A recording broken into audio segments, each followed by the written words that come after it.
People who are caring for a loved one living with Alzheimer's or dementia often experience grief and loss while providing care.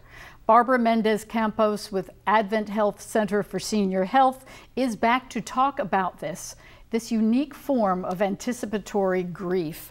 And gosh, Barbara, we were just chatting about it. You know, when we think about grief, and we often talk about it in segments here, that a person is physically gone. It's the death of someone and that stage of grief. But it's a whole different story when you're suffering that feeling of grief and your loved one is still here. Absolutely, absolutely. I think you're saying it best. You know, we do have that conception that sometimes grief is when we lose someone physically, but there's a lot of loss and transitions that occur that put us in a grief state.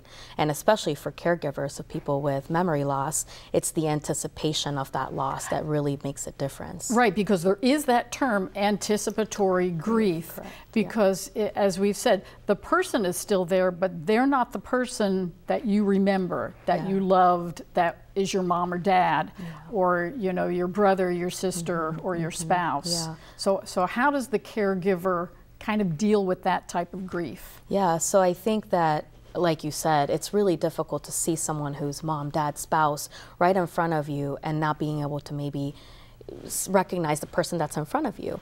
And so with that said, what are some things that we can do as caregivers is, one, be able to be aware of our grief, acknowledge that we are carrying this grief in whatever stage we're in, whether it's denial, maybe we've gotten to a point of acceptance.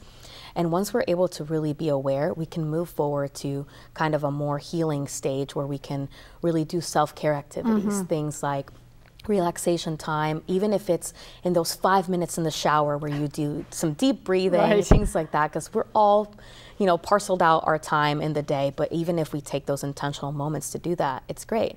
And the last thing I will say is, it's so tempting to isolate. Isolation is so tempting, but for the caregiver, isolation is so tempting, but being able to surround yourself with supports, all kinds of supports, you know, support groups in the community, family, friends, your medical team, anyone that can be part of that. Because this is it, I think sometimes, especially maybe if it's a spouse, you feel like, well, I can handle this all on my own, I can take care of this, and you know, I don't feel comfortable asking somebody else to help me out. Maybe it's as simple as going to the grocery store for me, but we feel, caregivers feel that way, that this is what I need to be dealing with, and they lose the rest of their life. Yeah, you would be very surprised. There's a lot of people that truly think that way. So what I say to them is, go to a support group. If you don't click with that one, go to another one. If you don't click with that one, make your own. There's a lot of people out there that think this way and want to be a part of a community. So what other advice can you give some caregivers? I mean, there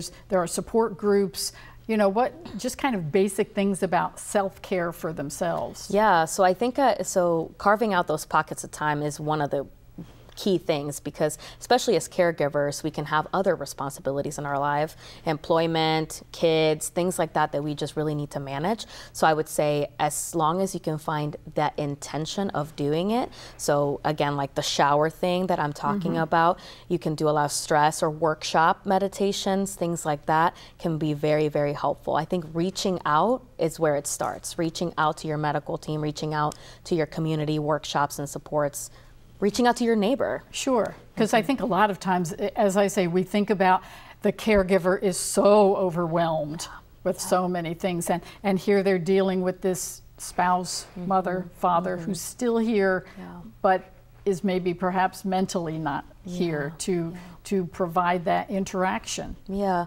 and because this is a progressive illness, it means it's going to get worse. And so, we think about the stages of grief, there's the stages of dementia, of Alzheimer's. Exactly. And because we know it's progressive, we know it's going to get worse. So that anticipation of, oh my gosh, it might get worse, it will get worse. So you know it's coming, you just don't know when. When it might happen. And so that it's challenging in itself. Right. Now we talked about, again, with like grief, we think of the death of a person, but here, you know, you think about what I should say at a funeral or not say to someone who's grieving. Well, that caregiver is also grieving. So what can I, as their friend, their neighbor, their family member, just say to help them? Yeah, and I think that's huge. So thank you for bringing that up. I think we need more people in our community to be able to provide that safe and healthy place for caregivers to feel this way. And I think the best way to do this is to make sure that you're asking the person going through it, what do you need? Offering simple things like you said earlier, go to the grocery store for them. Maybe point out some resources you found out that are in the community that maybe are accessible to them. Those kinds of things can go such a long way, and just being able to listen, be present with them. That's what they always say, is just a listening ear. You know, tell me, you know, how are you doing? It's those simple things. Exactly, exactly. And I think they're the ones going through this unique loss, so they're the ones who can best kind of tell you what they're going through, so you can kind of help. Well, Barbara, I appreciate you stopping by to talk about the unique grief experienced by caregivers of people with memory loss. This is excellent information. Thank you. Thank you so much for having me, Carol.